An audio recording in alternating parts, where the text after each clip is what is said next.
ఈరోజు టమాటా చారు ఎలా చేయాలో తెలుసుకుందాం.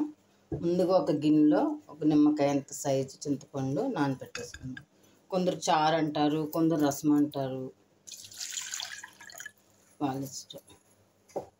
టమాటా చారుకి ముందుగా 2 పండు టమాటాలు, 2 కొంచెం కరివేపాకు, కొత్తిమీర, ఎండుమిర్చి, వెల్లుల్లిపాయలు, పోపు దినుసులు, ఆవాలు, జీలకర్ర, మెంతులు, చారు మసాలా. ఇది చారు రసం పొడి కూడా అంటారు.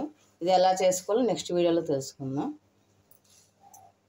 పెట్టుకున్నాం కదండి చింతపండు, అందులో 2 టమాటాలు ఇలాగా కట్ చేసేసి వేసేసుకోవాలి.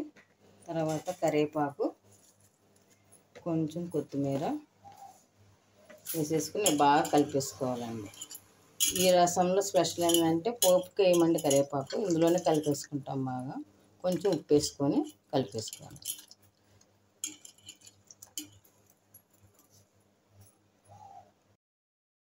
నీళ్ళు కావాలో పోసేసుకున్నాం అండి. పులుపు చూసుకోవాలి, మనకి ఎంత పులుపు కావాలంటే అంత పులుపు వేసుకోవచ్చు.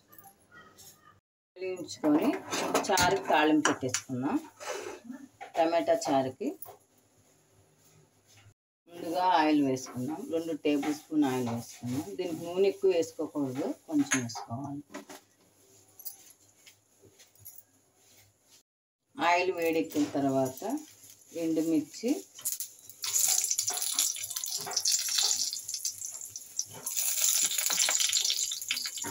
ముందుగా చెప్పాను కదా, ఆవాలు, జీలకర్ర, మెంతులు, మినప్పప్పు వేసేసుకోవాలి.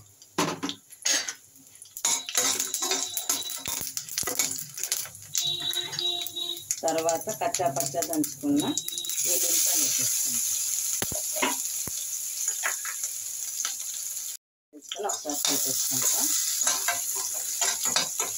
తర్వాత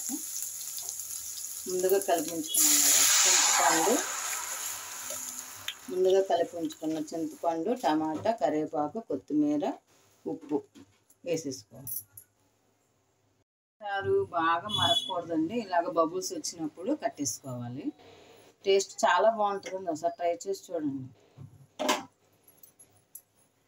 ఇప్పుడు ఇందులో వెల్లుల్లిపాయలు, ముందుగా చెప్పాను కదండి చారు పొడి లేదంటే రసం పొడి కూడా అంటారు, అది, కొంచెం ఇంగువ. మీ ఇష్టం అండి, ఇంగువ స్కిప్ చేసే పనితే చేయొచ్చు, కాకపోతే ఇంగువ మీ ఇష్టం అండి, ఇంగువ ఒక స్కిప్ చేసే పనితే చేయొచ్చు, కానీ చారుకి అదే టేస్ట్ వస్తుందండి. ఇప్పుడు టమాటా చారు దీనిలో పోసేసుకుందాం.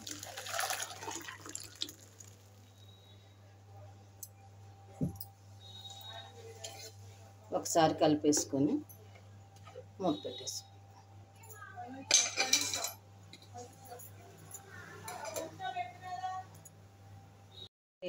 ఎంతో ఈజీగా టేస్టీగా ఉండి టమాటా చారు రెడీ చేసేసుకున్నాం. ఒకసారి ట్రై చేయండి. ట్రై చేసి ఎలా వచ్చిందో కామెంట్ బాక్స్లో చెప్పండి. ప్లీజ్ సబ్స్క్రైబ్ చేసుకోండి. మీరు సబ్స్క్రైబ్ చేసుకుంటే నాకు వంటలు చేయడానికి ఇంట్రెస్ట్ వస్తుందండి, మరిన్ని వంటలు పెట్టడానికి ఇంట్రెస్ట్ ఉంటుంది.